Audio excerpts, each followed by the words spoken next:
Welcome, Tony and JD, to Bethany Life. I'm so glad to have you guys here. Thank you for having us. We're so excited to be here. It's been a long time waiting. I've been talking to you guys forever about being on my website, and we had the best time on our photo shoot. That was so much fun. It was so much fun. I loved going up to your balcony, and we were overlooking all of, Washington Avenue and those areas, and it was so much fun. It was a good time. I had a great. Did you have fun, Jay? Absolutely. It was a great shoot. And I loved y'all's outfit. Thank you again. Yeah. Thank you. Yeah. So let me start a couple of questions. I'm going to kind of take turns. Let me start with you, JD. Where are you from and what brought you to Houston? Sure. So I'm a Texan, native Texan, but Dallas was where I grew up. After that, moved to Mississippi briefly at the very end of high school. And after I graduated college, I knew I wanted to get back to Texas, but Dallas was it's more my dad's jam, not mine. So tried out Houston, came here knowing nobody, but I knew that residential real estate was what I wanted to do. So it was a little bit of a gamble. Glad I did it. Glad you did it. Absolutely. What about you? I was actually born and raised in Beaumont, Texas, which, Beaumont, we stick together. Love Beaumont, went to Dallas for SMU, and then came here to Houston after that. Just wanted to get into a big city. I wanted an urban city in Texas, and I think this is it. This is definitely the place to be. So now you guys are in the real estate business. Yes. So tell us a little bit about that. It's an exciting time to be in real estate. It's been actually, we've had about a 5-year run so far, and the market's still in an upswing, as any realtor will tell you, but it truly is right now again. It's fun, it's fast-paced, it's a very competitive industry. A lot of people don't, I think, really appreciate that. There are about 30,000 licensed realtors in the city of Houston. But we have so much fun. We have so much fun with people finding their house, and it's a good time. It's a great experience, and we love doing and working with people and helping them find their new place. And that's what we've always said, that competition is not something that we even think about. I just thought I love to put it in perspective sometimes, but it's one of those things. That being said, there's so much business and opportunity for anybody that wants to work in Houston. Yeah, in any industry, and that's what really is special about selling real estate or really anything in Houston. Yeah. So you guys are very busy with real estate. What else is on your plate right now? Or in the immediate future? Well, in the immediate future, we're talking at not necessarily the immediate future, but in our future, we would love to start a family. We would love to one day have a little girl and raise a family, and so that's kind of where we're headed in our lives currently. That's so exciting. It's very exciting. It's nerve-wracking, but it's exciting. Not within the next 6 months. No. I mean, we're talking like a few years down the road, but it is on the horizon and something that we've looked into all the different options that we would have. Doing something like that. So that is so exciting. You guys would make great dads. You want to be a surrogate? No. Although I do make very pretty babies. Right? There we go. That is so exciting. Well, it's wonderful being a parent, and I hope it all works out for you. You'll love it. Thank you. You'll just love it. So, what are some of your favorite indulgences? For me, listen, it's a pair of Ferragamo drivers. If I'm after something, it's just a little something special. Yeah. That's a good indulgence. What about you? I'm kind of on the same path. We both love shoes. Mine are Gucci. I like Gucci. He likes Ferragamo, but we both love shoes, so it's kind of our indulgence, if you would. Do you wear the same size? We do, which is nice. When we got together, our shoe wardrobe doubled. Yeah, that's like, okay, we're going to date because we have the same size feet. Listen, it just so happened to be there you go. Perfect. So that's the only thing. It's like, if the new pair of shoes does roll up, it's like, hey, who's wearing them first? Yeah. Because who's doing the first appearance? Yeah. So now I'll start with you. Do you have any irrational fears?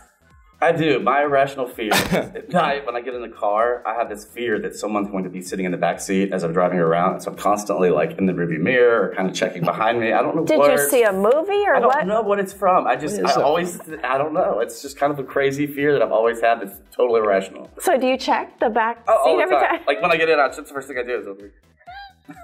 I don't know. I guess I've seen too many movies. You're right. You see too many movies. That's so funny. I love it. What about you? I was kind of a fearless little kid, except for one thing, and I guess it must have been something my mom did just to beat it into my head to brush my teeth every night. But I somehow came up with a character in my head that was called Mr. Tooth Decay.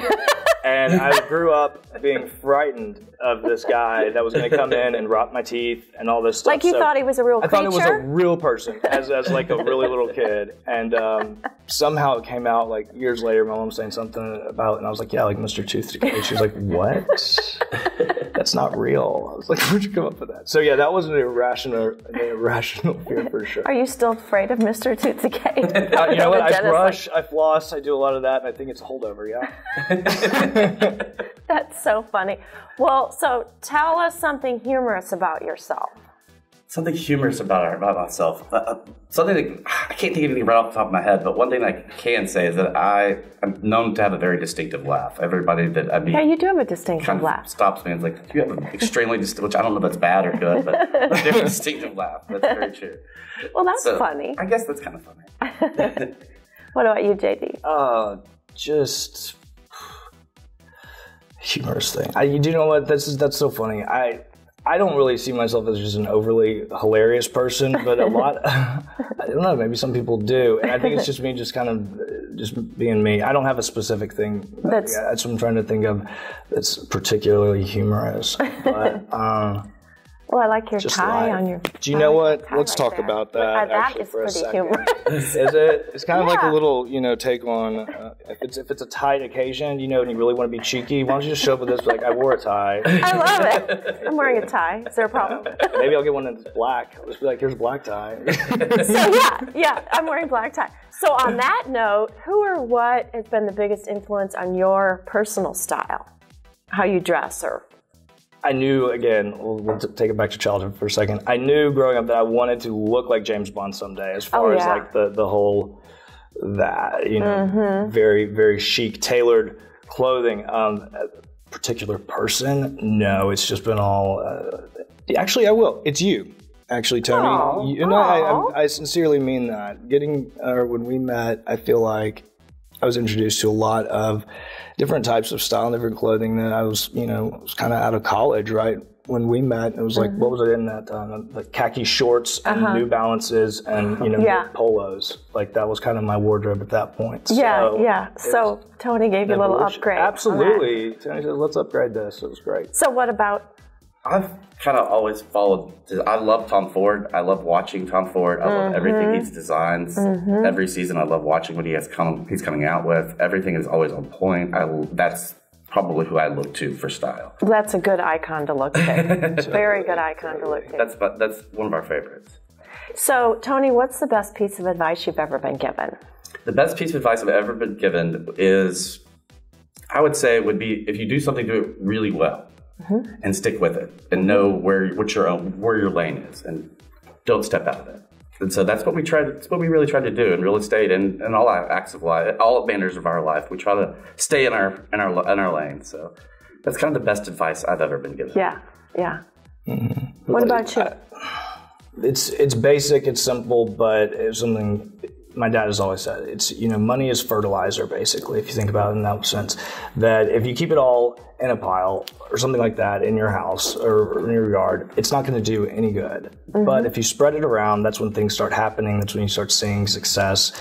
So yes, it's investing in other people. It's investing in your own business, and I think that's the secret to creating more. That is good advice. That really is good advice.